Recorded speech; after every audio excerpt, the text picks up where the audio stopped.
Hello everyone, I'm Rashidi Rukaiya. Welcome to Vidyarthi Spot. We have taken a new topic today of educational technology, that is program instruction. What is program instruction? Programme instruction एक बहुत ही structured, बहुत ही आसान, बहुत ही simple, बहुत ही structured teaching method है जो बच्चों के लिए डिजाइन किया गया है। ये एक इनोवेशन है, एक नया इन्वेंशन था, है नहीं था। It was a new invention in the field of educational technology for the students self individualised learning, self paced learning. ये एक मेथड है जहां बच्चों के लर्निंग मटेरियल को छोटे छोटे स्टेप्स में ब्रेक डाउन करके उनके सामने प्रेजेंट किया जाता है। जो कंटेंट है किसी सब्जेक्ट के किसी पर्टिकुलर टॉपिक का एक कंटेंट है जो बच्चों को समझाने के लिए या बच्चों को सेल्फ लर्निंग कराने के लिए उनके जो कंटेंट मटेरियल है उसको छोटे छोटे स्टेप्स में ब्रेक डाउन करके, तोड़कर, लॉजिकल स्टेप्स में ब्रेक डाउन करके बच्चों के सामने प्रेजेंट किया जाता है और बच्चे से उस पर बेस्ड क्वेश्चन किया जाता है। बच्चा क्वेश्चन सॉल्व करता है और क्वेश्चन सॉल्व करने के बाद बच्चे को आंसर प्रोवाइड कराया जाता है। अगर उसका आंसर सही है तो उसको फीडबैक दिया जाता है। अगर उसका आंसर बाई चांस गलत है तो उसको साथ ही साथ उसको एक्सप्लेनेशन, उस करेक्ट आंसर गलत क्यों है उसका एक्सप्लेनेशन, उसका करेक्ट आंसर प्रोवाइड कराया जाता है। ये एजुकेशन के फील्ड में ये एक नया इन्वेंशन था। एजुकेशनल टेक्नोलॉजी का यूज़ करके ये एक टेक्निकल चीज़ थी। पहले क्लासरूम टीचिंग से हटकर ये ट्रेडिशनल क्लासरूम टीचिंग से हटकर प्रोग्राम इंस्ट्रक्शन एक सेल्फ लर्निंग का मेथड था जो बच्चों के सामने कंटेंट प्रोवाइड कराया जाता था। ये कंटेंट पहले बिना कंप्यूटर के, पहले के साथ टाइम में कंप्यूटर, लैपटॉप, मोबाइल, स्मार्टफोन ये सब नहीं था। उस टाइम पे उनको इंस्ट्रक्शन एक नोट्स की तरीके से, एक बुकलेट की तरीके से प्रोवाइड कराया जाता था। जो कंटेंट होते थे वो छोटे छोटे स्टेप्स में ब्रेक डाउन कर दिए जाते थे। बच्चा बहुत ही सिंपल से कॉम्प्लेक्स की तरफ बढ़ता था छोटे छोटे स्टेप्स को फॉलो करते हुए और सेल्फ लर्निंग करता था। Learners progresses through these steps at their own pace. हर बच्चा वो अपने स्पीड, अपनी कैपेबिलिटी के हिसाब से उसमें आगे बढ़ता था। और बच्चे को इमीडिएट फीडबैक भी प्रोवाइड कराया जाता था। अगर एक पेज पर बच्चे का क्वेश्चन फ्रेम दिया गया है, फ्रेम का मतलब है जो टीचिंग मटेरियल का या लर्निंग मटेरियल का छोटा सा स्टेप, 2-3 लाइन के कंटेंट जो प्रोवाइड किए जाते थे उसको फ्रेम्स कहते थे। फ्रेम बच्चे को जो दिए जाते थे उसको सॉल्व करके बच्चा अपने स्पीड से, अपने कैपेबिलिटी के हिसाब से आगे बढ़ता था। हो सकता है कोई बच्चा स्लो लर्नर हो सकता है कोई बच्चा एवरेज इंटेलिजेंस का हो और हो सकता है कोई बच्चा गिफ्टेड हो। तो गिफ्टेड बच्चा क्या करेगा, बहुत जल्दी-जल्दी उसको सॉल्व करके आगे बढ़ता चला जाएगा। अगर स्लो लर्नर होगा तो उसको भी कोई बाउंडेशन नहीं होगी टाइम की, वो अपने स्पीड, अपने कैपेबिलिटी के हिसाब से धीरे-धीरे उसमें आगे बढ़ता चला जाएगा। और उसको उसमें इमीडिएट फीडबैक मिलता है, तुरंत उसमें फीडबैक मिलता है क्योंकि जिस पेज पर ये क्वेश्चन होते हैं नेक्स्ट पेज पर उसका आंसर होता है और उसमें उसको फीडबैक रहता है। सही आंसर है तो अच्छा फीडबैक है, गलत आंसर है तो भी उसको फीडबैक उसको मिलता है और करेक्ट आंसर का एक्सप्लेनेशन भी मिलता है। इसका रूट बिहेवियरल साइकोलॉजी से है। इसके प्रोपोनेंट बीएफ स्किनर थे। बीएफ स्किनर की एक लर्निंग थ्योरी है ऑपरेंट कंडीशनिंग। ऑपरेंट कंडीशनिंग की थ्योरी से इसका ओरिजिन हुआ है। ऑपरेंट कंडीशनिंग एक साइकोलॉजी की लर्निंग थ्योरी है जो कि हम अलग वीडियो में कभी समझेंगे, लेकिन अभी हम ये जानते हैं कि ये बीएफ स्किनर की ऑपरेंट कंडीशनिंग से इसका ओरिजिन है। इसकी इम्पॉर्टेंट कैरेक्टरिस्टिक्स हैं। इम्पॉर्टेंट कैरेक्टरिस्टिक्स में आ जाते हैं कि ये बहुत ही स्मॉल स्टेप्स में बच्चे को कंटेंट प्रोवाइड किए जाते हैं। हर फ्रेम बहुत ही छोटा छोटा मैनेजेबल चंक के फॉर्म में बच्चे को प्रोवाइड किया जाता है और बच्चा इसमें एक्टिव रिस्पॉन्डिंग करता है। बच्चा हर स्टेप पे आंसर करता है। जब आंसर उसका सही होता है, फीडबैक मिलता है तो वो एक्टिवली रिस्पॉन्ड करता है। बच्चे को करेक्ट आंसर्स होने पे रीइंफोर्समेंट या इमीडिएट फीडबैक मिलता है। सेल्फ पेस्ड लर्निंग इसका का बहुत ही इंपॉर्टेंट कैरेक्टरिस्टिक है। सेल्फ पेस्ड लर्निंग का मतलब है बच्चा लर्नर अपनी स्पीड से प्रोग्रेस करता है। एरर कंट्रोल, जब वो अपने स्पीड से प्रोग्रेस करता है, स्टेप्स छोटे छोटे होते हैं और बहुत ही मैनेजेबल सिंपल स्टेप्स होते हैं, तो एरर की चांसेस कम हो जाते हैं। बहुत ही लॉजिकल सीक्वेंस में बहुत आसान से कॉम्प्लेक्स की तरफ बढ़ते हुए चलते हैं। इंडिविजुअलाइज्ड इंस्ट्रक्शन है, हर बच्चा का अलग अलग अपने हिसाब से इंस्ट्रक्शन को सीखता है। तो इधर हम देखते हैं कि इधर एक डायग्राम है, कॉन्सेप्ट मैप है कि इसमें प्रोग्राम इंस्ट्रक्शन के टाइप्स कौन-कौन से हैं। प्रोग्राम इंस्ट्रक्शन के मेजर 5 टाइप्स हैं। Linear programming, branching programming, mathematics programming, learner control instruction and computer assisted instruction. अभी फिलहाल हम स्लाइड में 3 मेजर चीज़ें पढ़ेंगे, linear programming, branching programming and mathematics programming, learner control instruction and computer assisted instruction, ये हम बाद में देखेंगे। अब हम लीनियर प्रोग्रामिंग का एक एग्जांपल देखते हैं। फ्रेम, फ्रेम मैंने बताया कि छोटे-छोटे मैनेजेबल स्टेप्स, कंटेंट के 2-3 लाइन जो प्रोवाइड कराए जाते हैं, उस पे बेस्ड क्वेश्चन बच्चे को दिया दिया जाता है। वो छोटे-छोटे स्टेप्स को फ्रेम कहते हैं। अगर हम पहले अब ये देखते हैं कि फ्रेम किस तरीके से प्रोवाइड कराए जाते थे। मान लीजिए एक मैथमेटिक्स का प्रॉब्लम है। इंस्ट्रक्शन बच्चे को दिया गया है, a linear equation has the form ax + b = c। Question बच्चे से पूछा गया है, what is the first step to solve the equation 2x + 3 = 7। तो बच्चे का नीचे यहाँ पे लिखा हुआ है लर्नर रिस्पॉन्स। बच्चे का रिस्पॉन्स क्या है कि subtract 3 from both side. Three को हमें माइनस करना है दोनों साइड से। अब ये अगर स्टेप सही होगा तो बच्चे को फीडबैक जरूर मिलेगा। नेक्स्ट जो हमारा पेज है, उस पे बच्चे को फीडबैक मिला correct. Now the equation becomes 2x = 4। अब इक्वेशन ये है। तो इससे क्या होता है, बच्चा मोटिवेट होता है, उसको फीडबैक मिलता है कि मेरा आंसर करेक्ट है। उसको हिम्मत होगी कि हम नेक्स्ट फ्रेम की तरफ चलें और प्रॉब्लम को सॉल्व करें। तो नेक्स्ट फ्रेम क्या है, इंस्ट्रक्शन बच्चे को दिया गया, नाउ सॉल्व 2x = 4। अब आपका ये आ गया 2x = 4। अब इसको सॉल्व कीजिए। What is the value of x? Linear learner का रिस्पॉन्स है x = 2। लर्नर ने सॉल्व किया, x = 2। लर्नर का ये रिस्पॉन्स रहा। अब नेक्स्ट पेज पे उसको फीडबैक मिलता है, well done, you solve the equation. बहुत अच्छा, आपने इक्वेशन सॉल्व कर लिया। अब बच्चे को फीडबैक मिला, अच्छा फीडबैक मिला, वो नेक्स्ट फ्रेम की तरफ मूव करता है। Let's try another. अब चलते हैं नए क्वेश्चन की तरफ। 3x - 5 = 10। What is the first step? Learner का रिस्पॉन्स है ऐड 5 टू बोथ साइड्स। दोनों तरफ से हमें 5 प्लस करना है। फीडबैक आया करेक्ट, बिकम्स 3x = 15।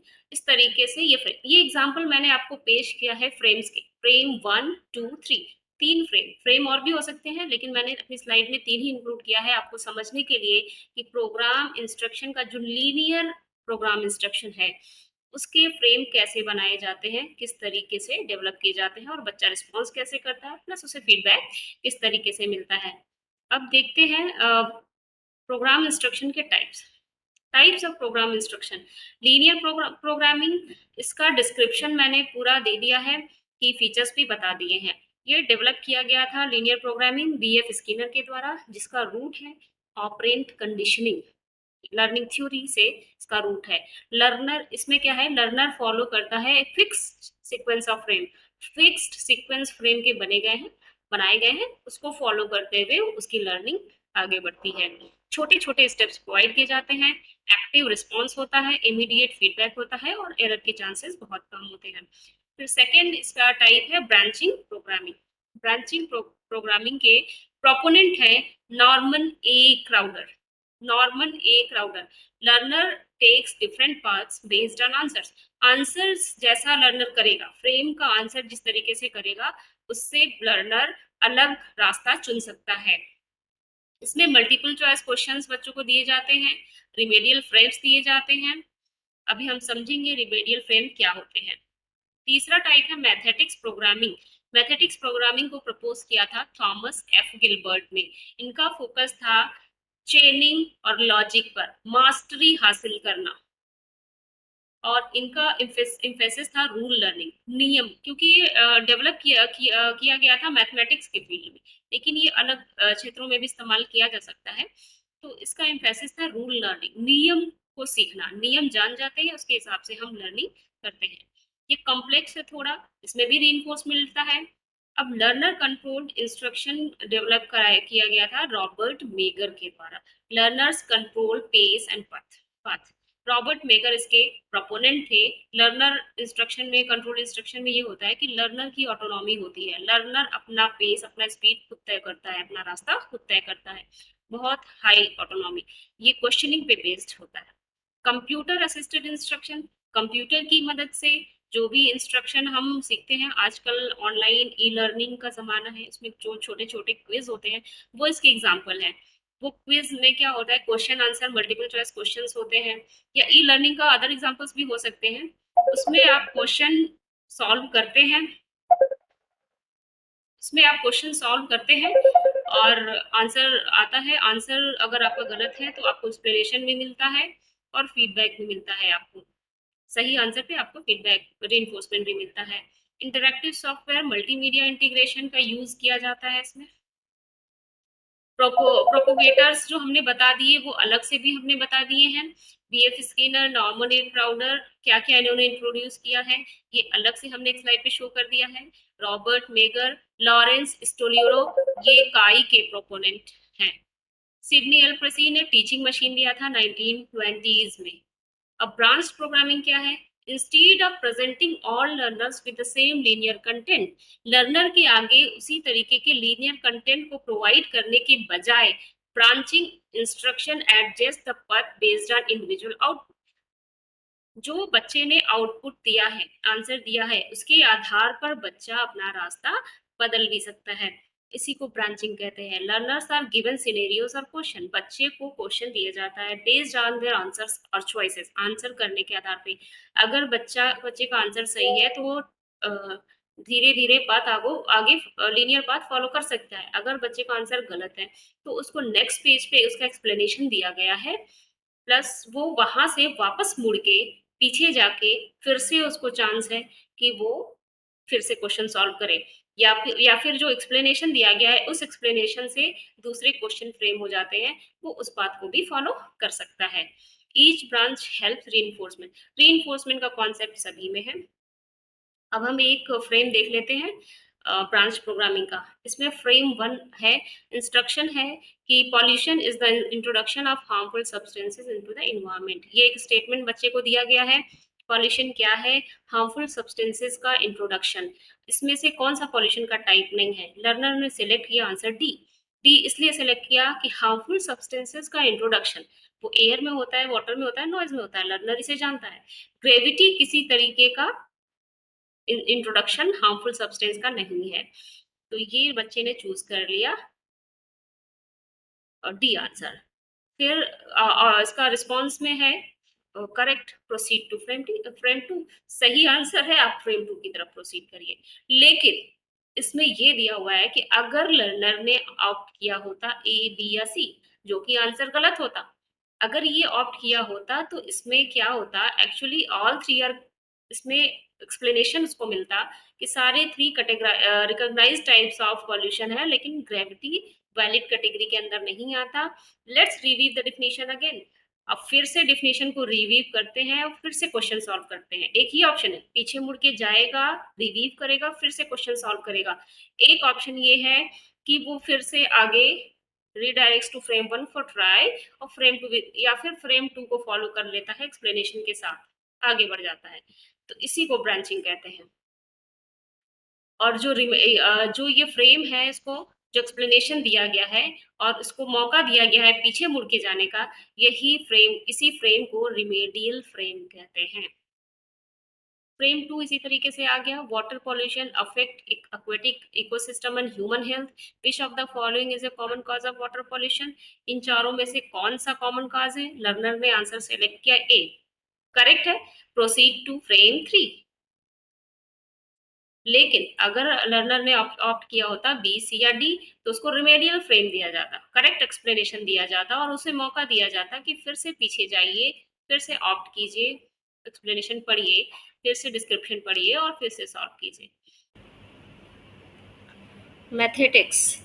मैथेटिक्स मैथीन शब्द है, ग्रीक वर्ड है मैथीन, जिसका वहाँ से ओरिजिन है, जिसका मीनिंग है टू लर्न। जैसा कि दूसरे मॉडल्स फोकस करते हैं प्रेजेंटिंग इंफॉर्मेशन, इंफॉर्मेशन को प्रेजेंट करने के ऊपर, लेकिन मैथेटिक्स का पूरा फोकस है how learners acquire skill, skill को अक्वायर, बच्चों को स्कूल स्किल को सिखाने के लिए इसके ऊपर ज़्यादा फोकस है। Breaking task into behavioural components, इसमें भी टास्क को बिहेवियरल कंपोनेंट्स में ब्रेक डाउन कर दिए जाते हैं, लेकिन इसमें ख़ास बात जो ध्यान देने की है, जो और प्रोग्राम इंस्ट्रक्शन से अलग है, लीनियर ब्रांचिंग से अलग है, वो ये है कि ये बैकवर्ड चेनिंग को यूज़ करती है और स्किल को एक्वायर कराने की कोशिश करती है बच्चों को, starting from the final skill and working backward. Final skill पे ज़्यादा फोकस है, पहले फाइनल स्किल बच्चा देखता है, समझता है, उसके बाद बैकवर्ड जाके स्टेप वाइज काम करता है। Reinforcing each step through discrimination, chaining and generalisation, बच्चे को हर स्टेप में अंतर बताकर, डिफरेंस बताकर उसको री इन्फोर्समेंट करता है, चेनिंग, सीक्वेंसिंग, स्टेप वाइज प्रोसेस और जनरलाइजेशन की तरफ ले जाता है। अब की फीचर्स क्या हैं? टास्क एनालिसिस, इसमें भी ब्रेक डाउन किया जाता है कॉम्प्लेक्स टास्क को स्मॉलर स्टेप्स में। और फाइनल बिहेवियर्स, इसमें शुरुआत ही फाइनल बिहेवियर से होता है, मतलब product, what is the final product, product पे पहले फोकस किया जाता है, बाद में वो प्रोडक्ट स्टेप वाइज कैसे हम डेवलप करेंगे उस बैकवर्ड चेनिंग की तरफ चलता है। Each correct response is immediately reinforcement to build mastery. मतलब अगर ये जैसे कि मैंने बताया कि मैथमेटिक्स के फील्ड में पहले आई थी, तो रूल पे ज़्यादा फोकस किया जाता था, पहला बच्चा रूल सीखता था, फिर उस स्टेप वाइज मैथ्स के प्रॉब्लम को सॉल्व करता था। तो अगर हम सोशल साइंस में इसको इन्वॉल्व करते हैं, तो मास्टरी पे फोकस है, कंटेंट की मास्टरी, है ना, या स्किल सिखाने पे, कंटेंट की मास्टरी पे, इन पे इसका फोकस है। और मोस्ट इंपॉर्टेंट पॉइंट है backward चेनिंग। Learners build skills progressively through structured exercises, बहुत ही स्ट्रक्चर्ड तरीके से लर्नर को एक्सरसाइज प्रोवाइड कराए जाते हैं, बच्चा स्किल को प्रोग्रेसिवली सीखता है, प्रैक्टिस कर करके सीखता है। Ensures learner fully grasp teachers पे, मतलब इसका फोकस पूरा है मास्टरी पे, मतलब ये इंश्योर करता है कि बच्चा ग्रास्प कर जाए एक एक स्टेप को। अब मैथमेटिक्स का एक एग्जाम्पल है, जैसे कि हम रिसर्च की फील्ड में इसका एक बहुत ही अच्छा एग्जाम्पल है, जैसे हमें एब्स्ट्रैक्ट, एक रिसर्च एब्स्ट्रैक्ट लिखना है, तो रिसर्च एब्स्ट्रैक्ट लिखने के लिए हम क्या करते हैं, कोई भी स्टूडेंट क्या करता है, सबसे पहले ये जानने की कोशिश करता है कि रिसर्च एब्स्ट्रैक्ट होता कैसा है, वो ढूंढने की कोशिश करता है, किसी एक रिसर्च पेपर की एब्स्ट्रैक्ट देखता है, प्रोडक्ट फाइंड आउट करता है, उस प्रोडक्ट को समझने की कोशिश करता है, फिर उसको फाइनल प्रोडक्ट को एनालाइज करता है। एनालिसिस करने का मतलब है कि उसका पर्पस क्या है इस पेपर को लिखने का, उसका मेथड क्या है, रिजल्ट कैसे इसमें लिखे गए हैं, कंक्लूजन किस तरीके से लिखा गया, उसके की कंपोनेंट्स को आइडेंटिफाई करता है, फिर वो समराइज करता है, प्रैक्टिस करता है लिखने की, धीरे धीरे वो लिखता है, समराइज करता है, एक ड्राफ्ट तैयार करता है, लैंग्वेज को रिफाइन करता है, कोहेरेंसी डेवलप करता है, फिर उस इस तरीके से धीरे धीरे जब वो प्रोसीड करता है तो री होता जाता है ना, री होते होते फिर उसे अच्छे से प्रैक्टिस हो जाती है और फाइनल एक रिसर्च एब्स्ट्रैक्ट तैयार कर लेता है। तो इस तरीके से हम देखते हैं कि पहले प्रोडक्ट है, फिर धीरे धीरे स्टेप वाइज वो बैकवर्ड चेनिंग की तरफ मूव करता है। देखिए लीनियर प्रोग्रामिंग में सबसे ज़्यादा ज़्यादा इंपॉर्टेंट चीज़ जो थी वो फ्रेम्स थे, और उसके इम्पॉर्टेंट प्रिंसिपल्स थे, जैसे इमीडिएट रिस्पॉन्डिंग का, एक्टिव रिस्पॉन्डिंग का, इमीडिएट फीडबैक का, सेल्फ असेसमेंट का, जो इम्पॉर्टेंट स्टेप्स थे वो थे। और बैकवर्ड उसमें ब्रांचिंग प्रोग्रामिंग में जो था फ्रेम और रिमेडियल फ्रेम, ये दो इम्पॉर्टेंट चीज़ें थी। और इसमें लीनियर में क्या था, शॉर्ट स्टेप्स थे, ब्रांचिंग में भी स्टेप शॉर्ट होते हैं, रीइंफोर्समेंट फीडबैक सब कुछ होता है, लेकिन थोड़े से पैराग्राफ बड़े हो जाते हैं और उनको पीछे मुड़ के जाने का मौका मिलता है, ब्रांच डेवलप होता है। और मैथेटिक्स का सबसे इम्पॉर्टेंट चीज़ है कि ये बैकवर्ड चेनिंग पे फोकस करता है, फाइनल प्रोडक्ट पे पहले फोकस करता है, और ये स्किल सिखाने पे ज़्यादा फोकस करता है। तो ये आपको program instruction, linear branching mathetics, I hope कि आपको ये बहुत ही क्लियर तरीके से समझ में आ गया होगा। इसमें मैंने फ्रेम्स भी शो करके आपको दिखा दिए हैं कि किस तरीके से डेवलप किए जाते थे। अगर आपको वीडियो पसंद आई हो तो please like share and subscribe my channel and press the bell icon to. Thank you.